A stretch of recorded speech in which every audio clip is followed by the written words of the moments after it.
Olá a todos, estamos aqui para mais uma aula do nosso curso de Economia Monetária e Financeira aqui da Universidade Federal Fluminense, nessa forma remota aí devido à pandemia, né?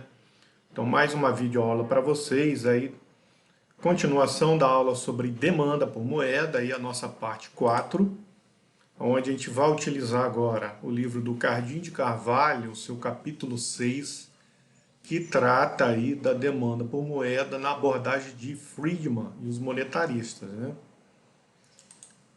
Então a abordagem de Milton Friedman, né? Para Milton Friedman, a moeda é uma forma de riqueza, a ser retida da mesma forma que outras formas de riqueza, ok? Então a moeda, além de seu atributo, né, de principal, né, de meio de transação, né, a liquidez por excelência, ela, pela sua função de reserva de valor, ela possibilita aos agentes que possam reservar, guardar a sua riqueza na sua forma propriamente dita, sem precisar convertê-la em outras formas de riqueza. Então a moeda pode sim ser reservada juntamente com outros ativos menos líquidos, certo? No acúmulo de riqueza de um indivíduo, né? Ok, gente? Então, apesar, né, da moeda não render juros, certo? E perder seu valor ao longo do tempo com a inflação, Friedman diz que Friedman então vai discutir agora e procurar razões, não é isso? Para os indivíduos reterem moeda, fazer aquilo que o Keynes, a gente falou na aula anterior, né, sobre a abordagem keynesiana, Keynes já dizia sobre o entesouramento. De fato, o entesouramento existe, acontece, tanto que até o próprio Banco Central do Brasil tem um cálculo sobre o entesouramento, né? Quanto de moeda é entesourada no Brasil, né? Então não é uma coisa irracional. Obviamente o Friedman, apesar de concordar com o Keynes nesse sentido, ele vai discutir e vai chegar a conclusões e as explicações diferentes da que o Keynes colocou e que a gente viu lá na aula sobre a teoria keynesiana. Então, a primeira pergunta aí que o Friedman faz é o quê? O que determina a proporção da riqueza que o indivíduo desejará e manterá, né, de fato, na forma própria aí de moeda, né, certo? E aí por que ele não transforma essa moeda em outros ativos que rendem juros, certo? E que trazem renda no futuro, né? Ok? Então a primeira questão que ele coloca é que é o que precisa ser analisado. E aí é uma constatação, né? Indivíduos com menor renda preferem meios mais seguros de alocação da sua riqueza, enquanto indivíduos com maior renda são mais ousados, podem ser mais ousados, alocando a sua renda em investimentos menos líquidos e mais arriscados, né? E aí a gente vai ver por que isso acontece, né? Isso é um fato e esse fato precisa também ser investigado. Obviamente, indivíduos mais pobres, com menor renda, tendem a manter, quando sobra algum dinheiro, que não realiza todo ele em consumo, né? Quando sobra algum dinheiro, e é essa parcela que o Friedman está discutindo, assim como o Keynes discutiu lá na aula, então se você ainda não viu, volta lá na aula sobre a teoria keynesiana. Obviamente a gente está discutindo aqui a parcela da renda que sobra, né? Que vai direcionar para aquilo que a gente chama, de modo geral, de poupança. Então, já excluindo aquela parcela que o indivíduo fez o seu consumo. Mas é claro, assim como disse o Keynes, né, essa parcela direcionada ao consumo, ela flutua também, né? Então, se eu tiver numa situação um pouco melhor, vou consumir um pouco mais. Se eu tiver numa situação um pouco pior e a perspectiva com relação ao futuro estiver piorando, eu posso consumir um pouco menos para poder guardar um pouco mais de moeda. Então essa parcela que a gente está direcionando, que de modo geral a gente chama de poupança, é que está sendo discutida aqui o que o indivíduo vai fazer com ela. Vai manter ela na forma própria de moeda ou vai convertê-la em outras formas de riqueza, como títulos, não é isso? Mais diversos títulos, renda fixa, renda variável, se vou converter em imóveis, em bens imóveis, né, por exemplo, e outros ativos, né, que a gente pode pensar aí. Então, o que o Friedman diz de início aqui nesse item A é que, obviamente, indivíduos com menor renda, indivíduos mais pobres, eles, quando possuem alguma sobra da sua renda, eles tendem a manter, né, manter na forma de moeda mesmo, reter mais moeda, não convertê-la em outras formas de riqueza, certo? E isso muito por causa do próprio, está aqui embaixo aqui, o próprio atributo da moeda, né? Ou seja, a moeda é um meio forçado, né, de troca. Então você, quanto menor a sua renda, mesmo que sobre um pouco, você se torna inseguro porque vai que no futuro eu tenho alguma emergência, então eu tenho moeda, ok?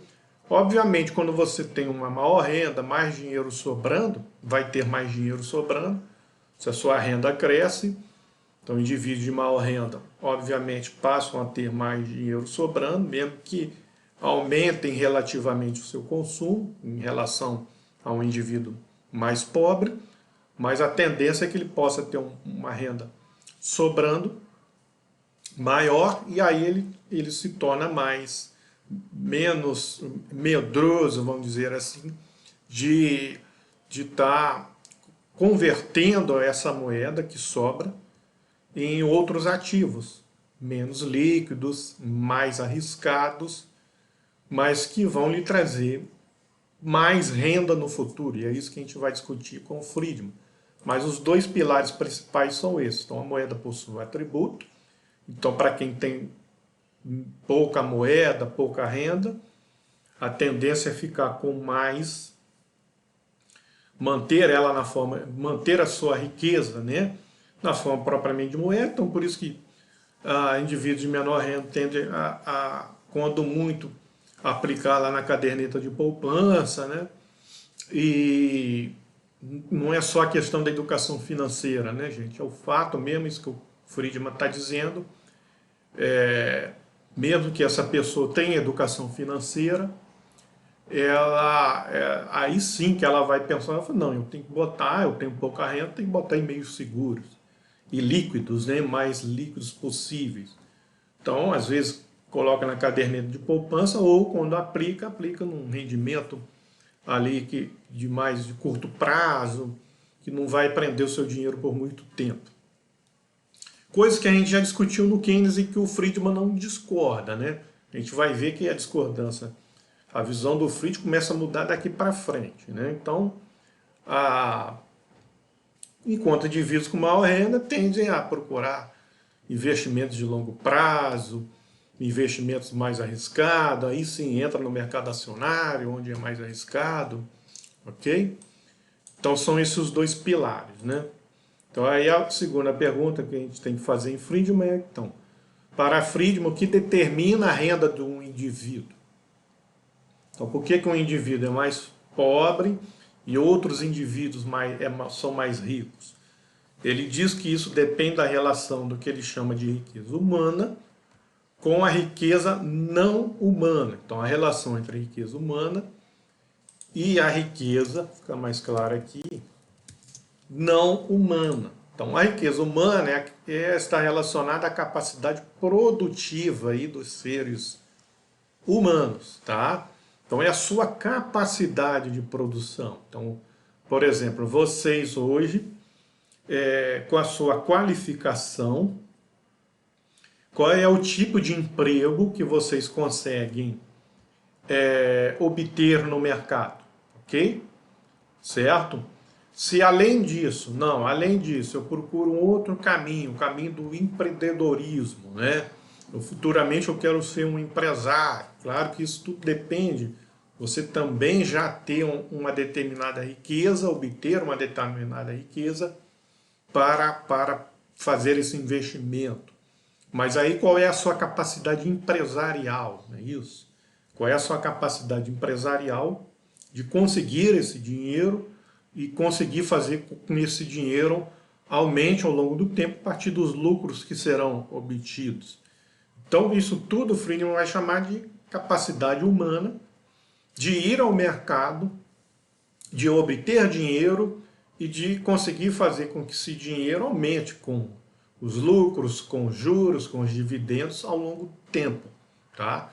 Então vocês, por exemplo, estão estudando. Se vocês hoje deixassem de estudar, não é isso? E fossem trabalhar, conseguiriam muito aí, de repente, um salário mínimo, para aqueles aí que ainda têm só o ensino médio, né? Não concluíram nenhuma faculdade. A gente sabe que tem alunos aí que já estão aí, já têm uma faculdade, já estão fazendo a segunda, mas são exceções. A maioria aqui está fazendo a primeira faculdade. Então, a primeira faculdade, então eu concluo aqui que vocês têm o ensino médio, claro, né? Senão não estariam aqui. Então, com o ensino médio, quando muitos vocês vão ao mercado e vão conseguir aí um salário mínimo, um emprego de um salário mínimo, ok?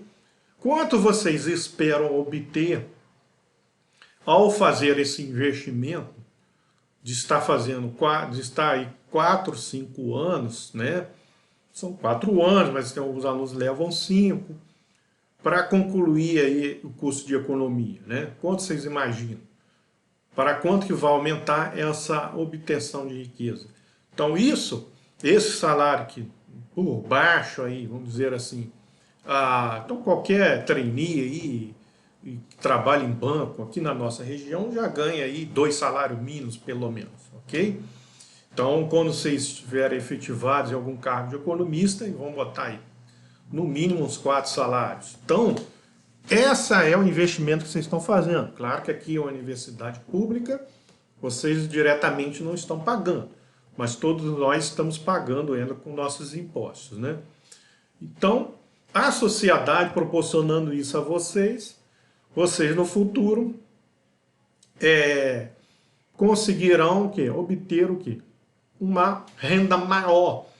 Mas sua renda maior proveniente por conta de quê? Porque vocês aumentaram aí a riqueza humana de vocês. Então é isso, é essa capacidade produtiva. Esse é um conceito legal no Friedman que diz o seguinte: para quem vai para o mercado de trabalho,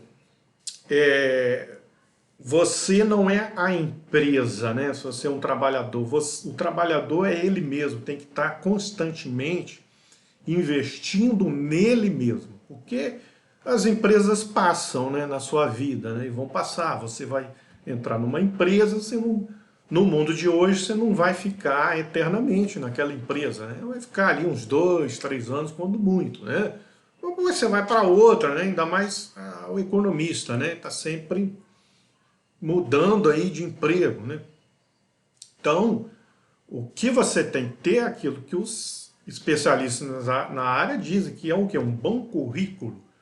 O currículo não é só um bom currículo, você maquiou o currículo, inventou, não, né? O que está no currículo tem que estar expressando exatamente as suas potencialidades e capacidades, né? Então, capacidades e potencialidades. Então, o que você já tem e o que você pode conseguir dentro daquela empresa. Então, isso que o Friedman está colocando aí. Então, você vai ser alguém que vai ser capaz de sair de uma empresa e se alocar em outra, né?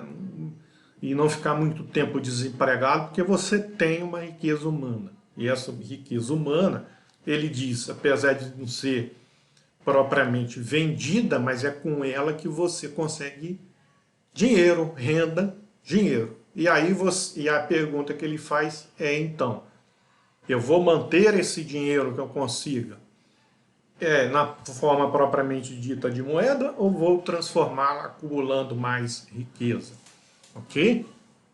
E é isso que a gente vai discutir. Então, essa é a riqueza humana. A riqueza não humana é aquela que engloba, né, os meios materiais, uma moeda propriamente dita, os ativos financeiros, né, títulos e ações, e um conjunto aí heterogêneo de bens físicos, né, os imóveis, casas, apartamentos, né, sítios e por aí vai, né? Se você quiser investir tendo dinheiro, você pode investir, é isso? Então é essa relação que vai dar. Então, quanto maior a relação, a proporção de riqueza humana, então mais as pessoas tendem a manter na forma de moeda mesmo. Conforme eu consiga aumentar aí, então eu vou ampliando as minhas capacidades produtivas e obtendo mais dinheiro ao ir no mercado, sendo trabalhando ou empreendendo, tá, gente? Mas eu obtendo mais dinheiro no mercado, eu vou investindo, eu vou perdendo esse medo e essa necessidade, não é só um medo, mas é também uma necessidade de manter a moeda na forma de dinheiro e vou transformando essa moeda em títulos, em ações, em imóveis, tá? E aí esses títulos, ações e imóveis rendem juros, ok? E aí aumentam ainda mais a minha capacidade de obter dinheiro, certo? Então aí o Friedman coloca aí que a riqueza total, então, é o valor presente de todas as rendas futuras, né, provenientes da capacidade produtiva. Então, a minha riqueza total vai ser aquilo que eu sei que eu sou capaz de obter no mercado com o meu trabalho, ou com minha capacidade de empreender, ok? Somada aí aos rendimentos dos ativos, dos títulos, das propriedades que eu possuo, ok? Isso vai me dar essa riqueza total W aqui, tá, gente? Que vai ser a riqueza acumulada ao longo do tempo, que aí ponderada aqui por uma taxa de juros, multiplicada aqui por uma taxa de juros, vai me dar o que ele chama de renda permanente, né? Esse conceito aí de renda permanente do Milton Friedman, que é a média, né? Uma média ponderada dos rendimentos correntes e passados, não é isso? Que o indivíduo detém, né? Então, ele ainda fala que o indivíduo, ele acaba fazendo esse cálculo aí de renda permanente, porque essa é a renda que ele tem como segurança para fazer o seu consumo. E aí o Friedman explica aqui, obviamente, é dessa renda permanente que eu tiro uma poupança também. Então, eu não consumo toda a minha renda permanente, né?